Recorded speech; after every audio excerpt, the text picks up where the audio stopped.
This is Neima Novetsky from al-HATORAH.org. This TorahCast will explore the story of the tragic deaths of Nadav and Avihu, one of the only narrative sections in all of Sefer Vayikra. The story is but a few verses long, but has captivated readers for centuries, as it omits almost as much as it reveals.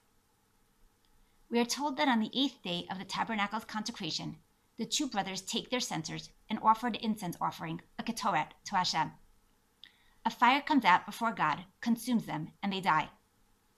The verse attributes their death to the fact that they brought a foreign fire which was not commanded. Vayakrivu lifnei Hashem eish zera asher lo tiva otam. What though is the nature of this foreign fire? What about it was problematic?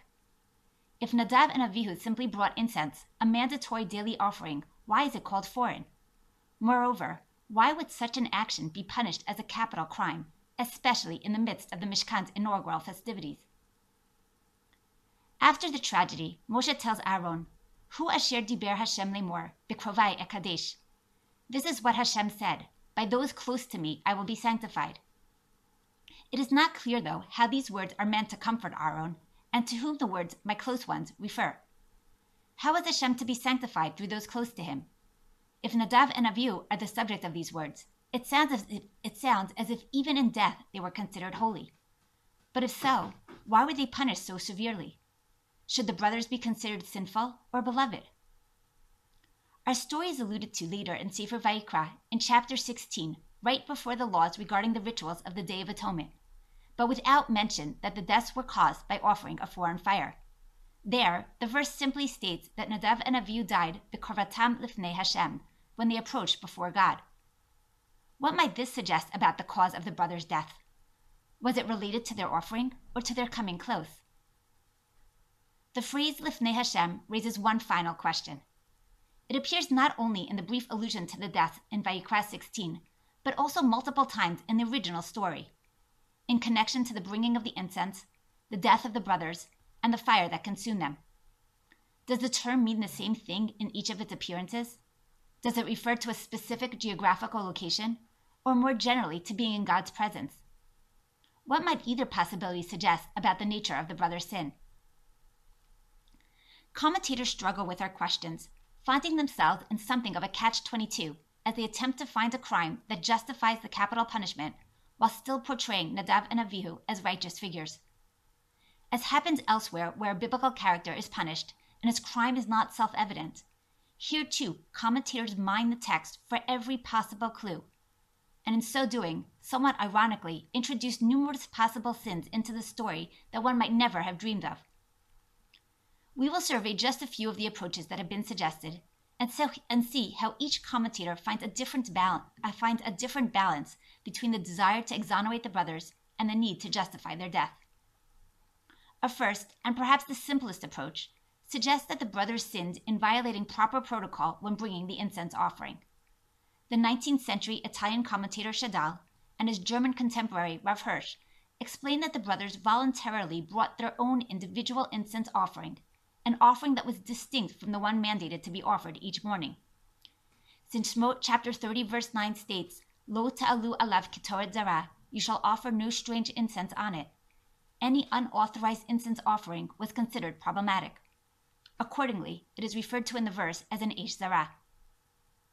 What motivated Nadav and Avihu to bring such an unauthorized offering? Shadal attributes the brothers' actions to excessive haughtiness and a desire to be honored like their father. Since they had not been assigned to perform any particular service during the ceremony, they took upon themselves one of the most prestigious rituals. According to his reading, one could explain that when Moshe tells Aaron that Hashem had said, Bikrovai ekadesh, he was referring not to Nadav and Avihu, who were actually lacking in righteousness, but rather to Aaron himself. Aaron was to sanctify Hashem's name by continuing with Hashem's service rather than mourning over the death of his sons.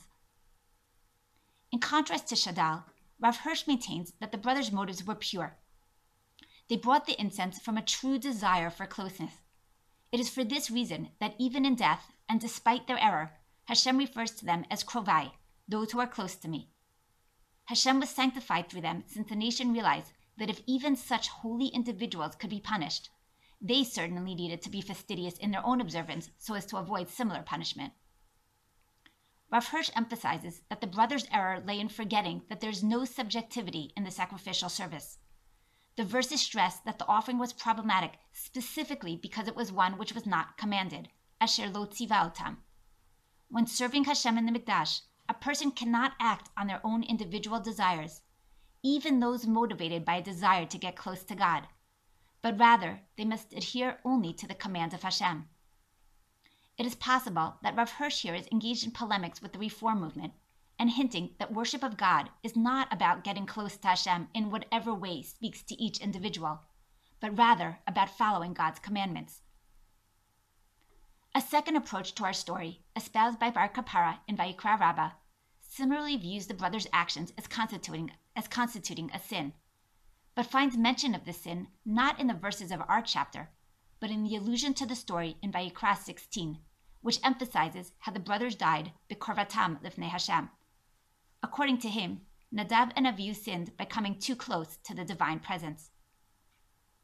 This position reads the words lifnei Hashem to refer to the inner sanctum, and suggests that the brothers entered the Kodesh HaKadashim, to which entry was forbidden to all except the high priest on the Day of Atonement. As this was where Hashem's presence was most strongly felt, unauthorized entry was not only prohibited, but also dangerous.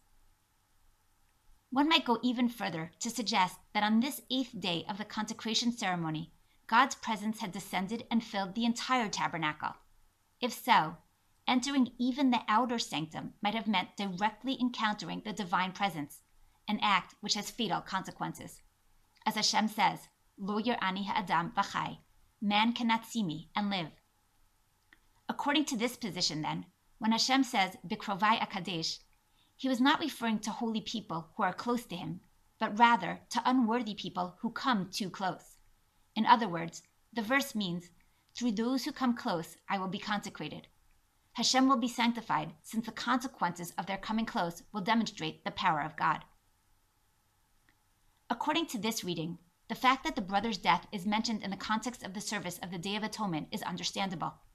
In the wake of Nadav and Avihu's fatal mistake, Hashem teaches Aaron the proper protocol to safely enter the inner sanctum. However, though this approach works well with Vayikra chapter 16, it encounters difficulty explaining why our chapter emphasizes that the problem lay in offering an Eish Zara asher lo tziva otam, which suggests that the offering itself was problematic. One might respond that the words asher lo tziva otam refer not back to the Ketoret, but to the words Vayikrivu lifnei Hashem.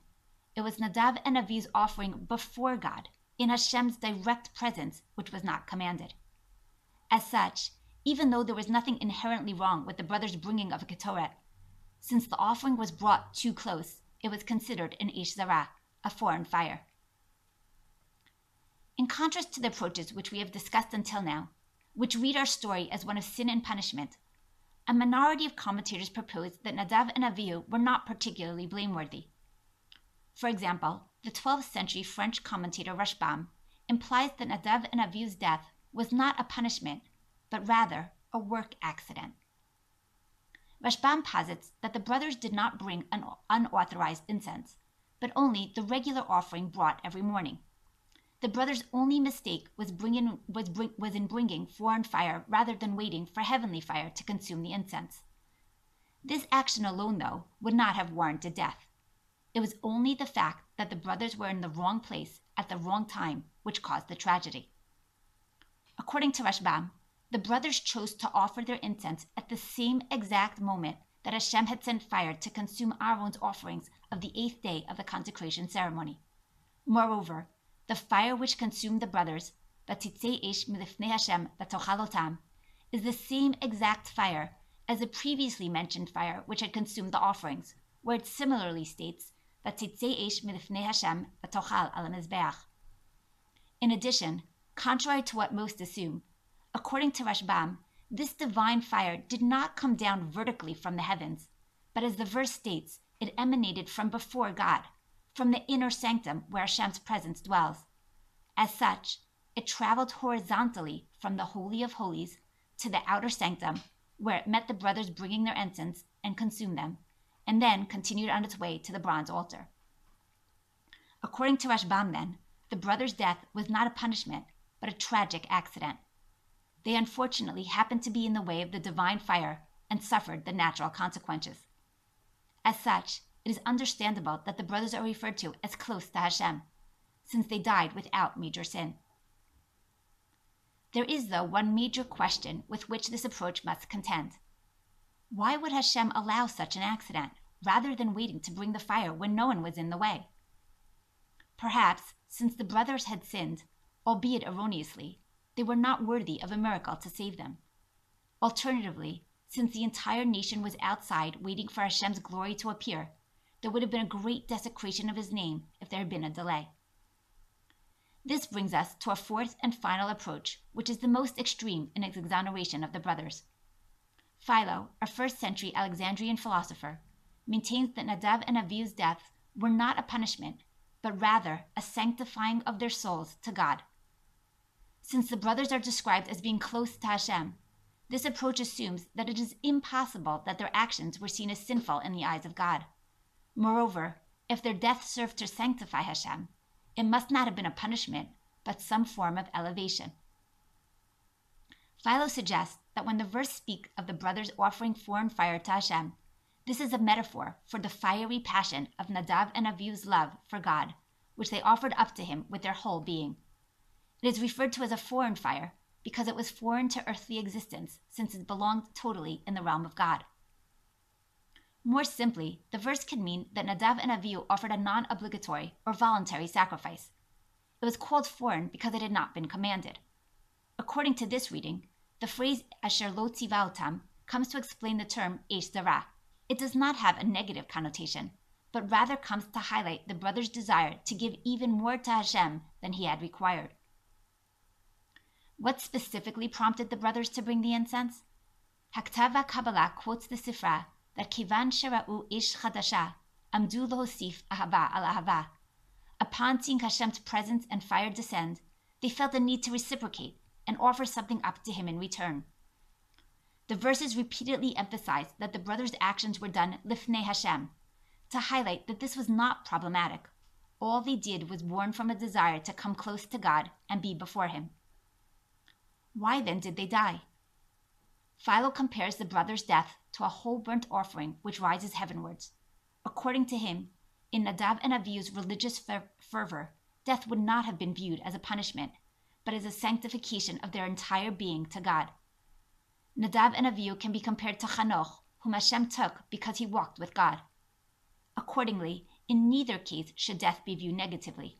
Rather, due to their piety, sometimes the righteous are prematurely taken to be with Hashem. In conclusion, we have seen a spectrum of opinions regarding the actions of Nadav and Avihu. While the vast majority of commentators assume that they sinned, either via improper sacrificial protocol or by breaching divine boundaries and coming too close to God, others assumed that their death was simply a tragic accident, as they found themselves in the wrong place at the wrong time. Finally, Philo suggests that their deeds were actually laudable, as they offered their entire beings to Hashem. The story leaves us with several questions to ponder. What is the right balance between coming close to God and coming too close? How much room is there for subjectivity in observance? And finally, is there really such a thing as an accident? Does not Hashem control all? For more on this topic and other topics related to Parashat Shmini, please visit ALHATORAH.org.